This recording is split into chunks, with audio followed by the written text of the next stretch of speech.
You know, sometimes when you see UFOs in the sky, you have to chase them. And I figured if I'm going to chase UFOs, I need a fast car.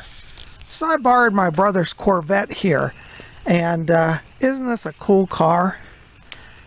I'm thinking about taking it out on a drive later and seeing if I can chase down UFOs. It's a cool car, isn't it? Corvette.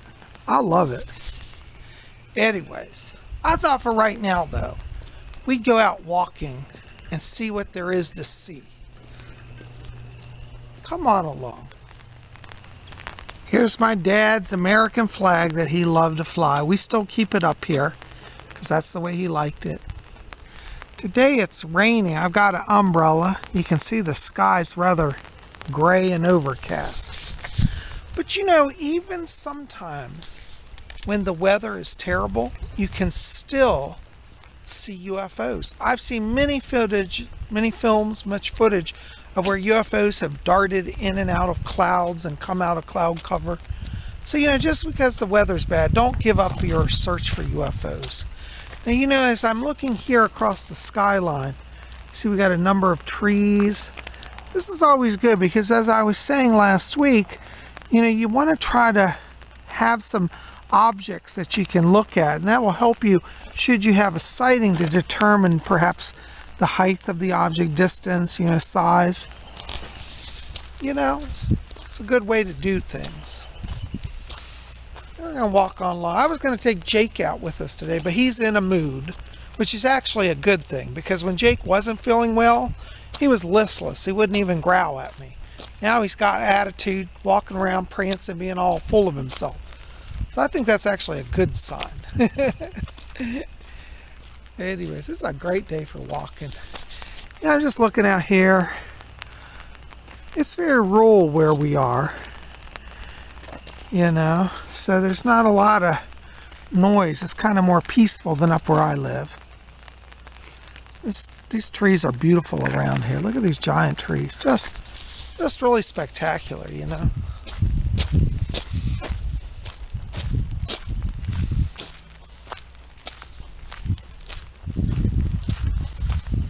Now, if you ask me, this street looks like a classic example of like you see in the movies where people get abducted by UFOs.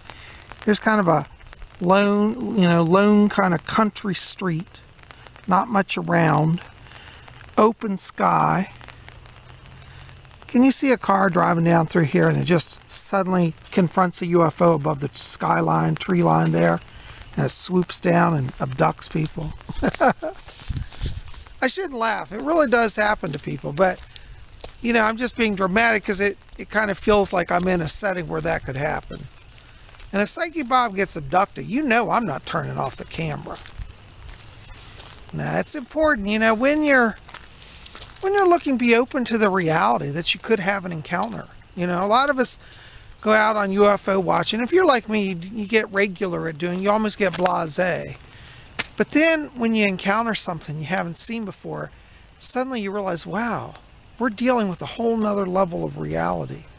So it's definitely worth our time to, you know, to follow up and, you know, try to keep a remembrance of what we're doing and what could be the outcomes of this search. You know, if we're searching for extraterrestrial life and then we find it, that opens up a whole nother set of situations. How do we react? What's that interaction look like? Is it positive? Is it negative? You know, UFOs are a lot more than just looking for flying saucers. I should say UFO Watch is a lot more than just looking for flying saucers.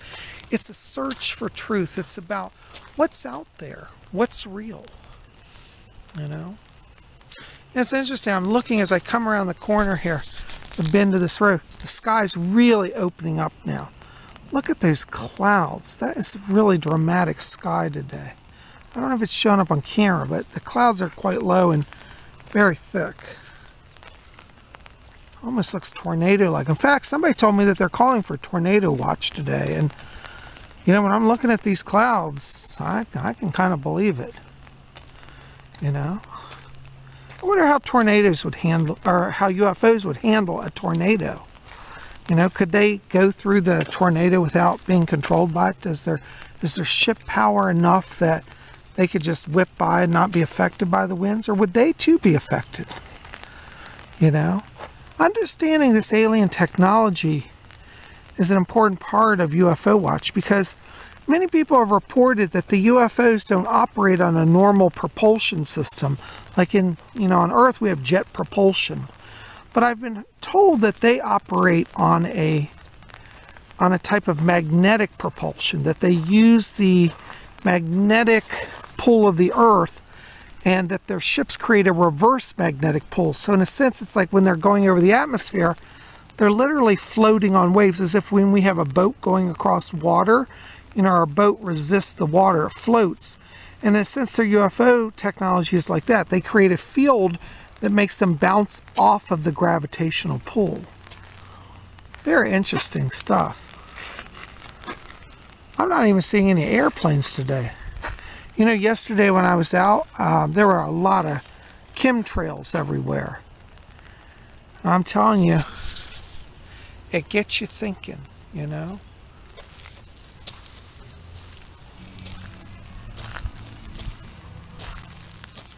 As I have said it before, and I still believe it's true, I don't think the alien phenomena is some new, surprise, some new fangled thing. I think it's actually as old as the Earth itself. When I study the ancient cave drawings, there are many cave drawings around the world of people that have etched into stone from thousands of years ago interactions with beings who look amazingly like the gray aliens.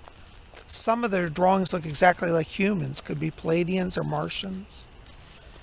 And when I read the accounts of people who have said that they've been abducted by aliens, who have themselves confirmed, and they've told these people that are abductees, they've said, we've been here thousands of years.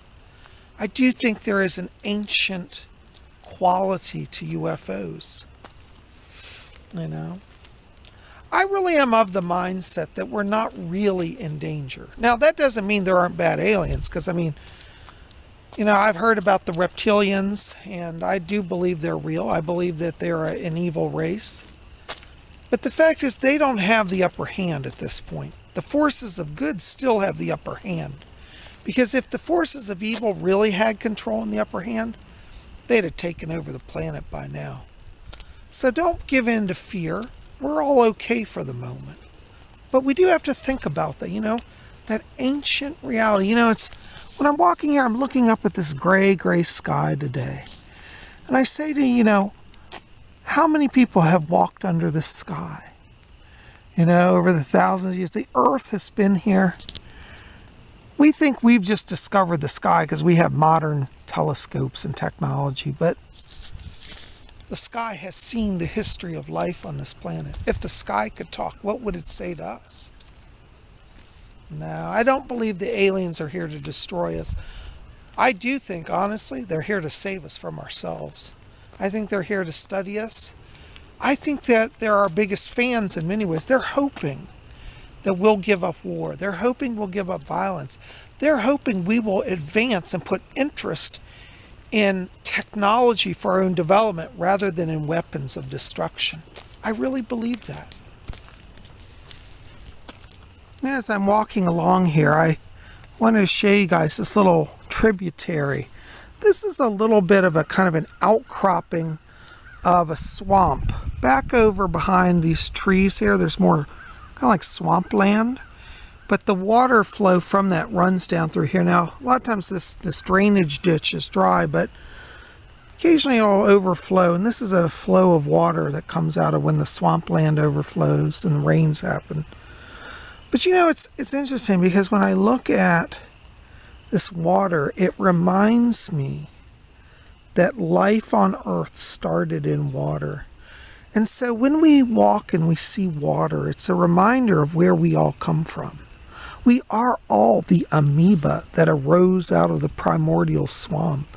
We're all connected to that consciousness. I know a lot of people walk around, they say, oh, Psychic Bob, I'm an intellectual, I've got a PhD, I don't connect to any of that. I said, well, you know, it's true that we've evolved beyond it. But I really believe that deep within us is that evolutionary consciousness. We've all been the amoeba. We've all been fish. We may have incarnated in those forms, or maybe we have a genetic cell memory that's implanted deep within us. And so life on all levels is sacred. I've heard that the aliens that have interacted with humans have said this. They've said that they themselves view all life as sacred. And they say many times that we humans miss that point. You know, we forget where we've come from. And I think a lot of the aliens are helping us to remember that life is on many levels. And if we go in this little pond and destroy the tadpoles and think, oh, good, got rid of those pests, don't like frogs, we've damaged the entire ecosystem of the planet. Everything's connected. And it seems that that is a large part of their message. They're saying to us, respect your planet. I've heard that, you know, as we talked about before, that there have been potential, they say that there may have been a nuclear war on Mars. Many of the Martian people have said that long ago their lives were destroyed by war. And scientists, interestingly, have now come out and said, 60 years later, oh, it looks like there could have been a nuclear experience on Mars, as if there were a civilization. And then they turn around and kind of chuckle and say, well, of course we know there's nobody on Mars.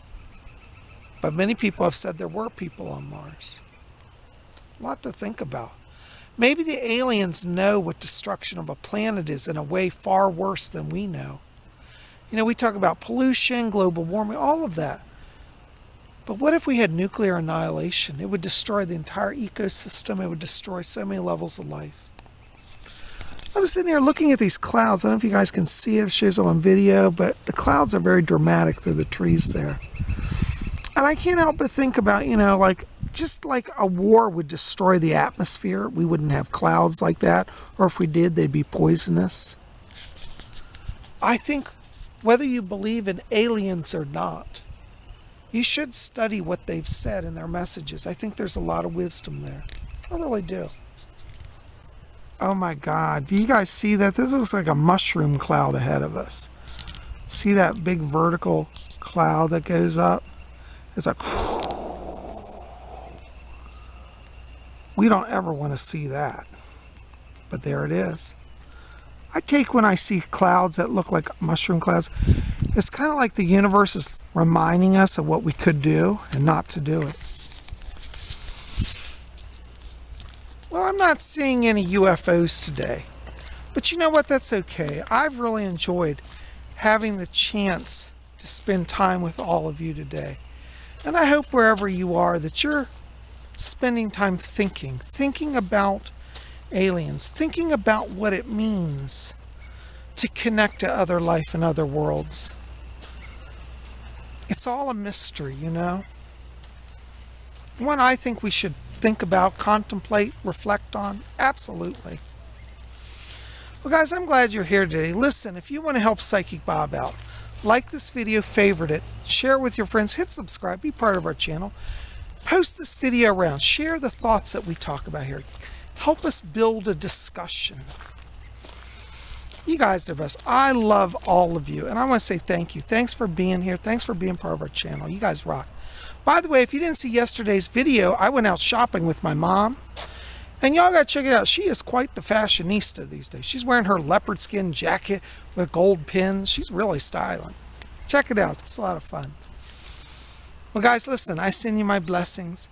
We'll see you back here tomorrow on Saturday. I think we're going to do Saturday seance. So make sure to be here. You guys are the best. I love you. We'll see you then. Until then, may you always blessed be.